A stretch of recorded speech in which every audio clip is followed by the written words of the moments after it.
destructive? Usually, a destructive species is a dangerous species to animals, including humans, which typically tends to be apex predators and venomous creatures in this context.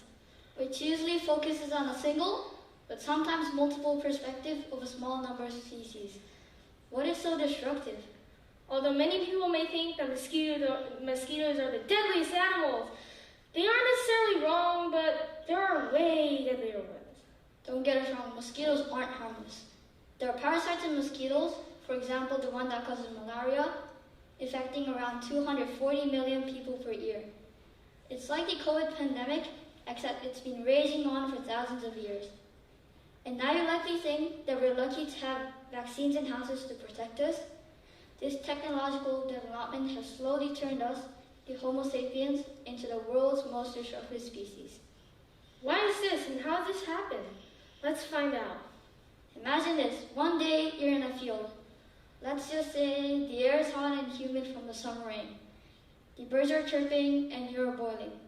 You look around for a tree to give you shade, but you find none nearby. Eventually you find one, just a few meters away from you. Suddenly, a huge roar disrupts the peaceful silence of the field. You watch in horror as a team of workers cut down the tree. Then you think, why? Why are people cutting down these trees? Sadly, around 27 soccer fields worth of trees are cut down every minute.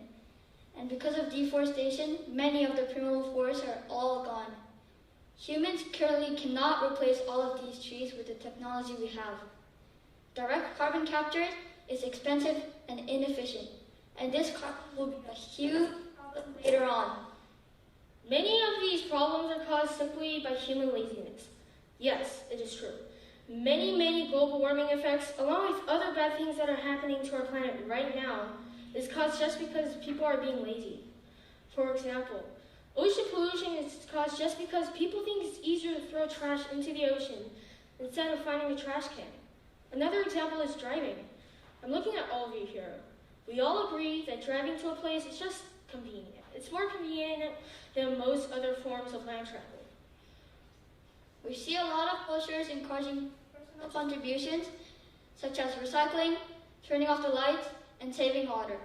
However, it's really hard for us to change our own ways, and this catastrophe may be the biggest consequence humanity has ever faced. A consequence that may spell the end of human life and life on Earth. But then here comes the problem that many people have failed to solve. How do we actually stop climate change from happening? Let's take a look at this problem.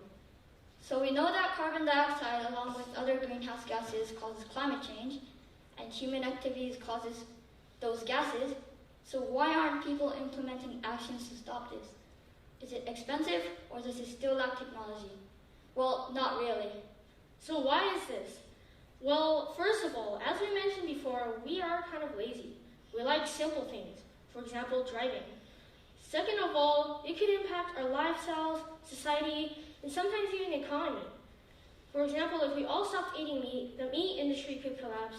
And just think about how many people would lose their jobs. Also, many people love meat, so just think how mad they would be. Like, come on, imagine a world without nice, juicy steak. If we were to solve this meaty problem, then we would have to do this by applying technology and other healthy habits. Instead of not eating meat, we can make the meat sustainable by choosing meat types that consume less water and uses technology. For example, feeding cows high-quality feed will reduce carbon footprint, along with using land with no crops for cows. This will make better and healthier beef, more efficient use of land, and at the same time benefit the environment. Those are 3 good things right there. But then climate change still happens, and it'll become a bigger problem if we don't take any more drastic action. So nothing has changed in the meat industry ever since all those technological revolutions. So they're continuing to make their products better and cheaper by continuing to cause more harm to the environment. This makes customers really happy. This makes a cycle demanding for more change. Thus, more emissions are created. And once we change politics and laws, more things will become expensive, deflation could happen, and people will be dissatisfied, making the society unstable. This is one of the reasons why doing so will be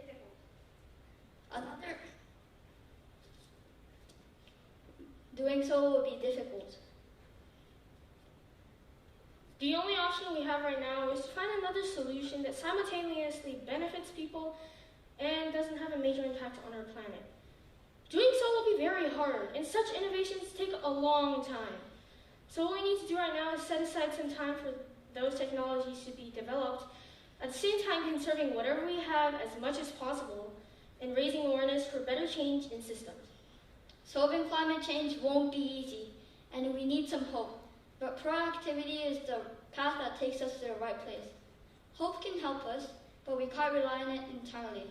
Hope can be a signal of determination to drive actions.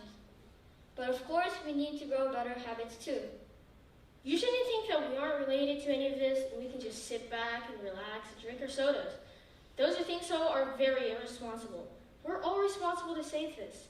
Yes, all of us. We can't delay any of this. This is a crisis, and it should be treated as one that is actively attempted to be resolved. Since we already know that changing our lifestyles will be hard, maybe you can take it little by little. For example, you might eat meat every meal, but you can change this. So try not to eat meat every Monday. Or perhaps you can try other alternatives such as plant-based burger. It's possible to solve this big problem if we work together. So it's better to act now or suffer later. Thank you.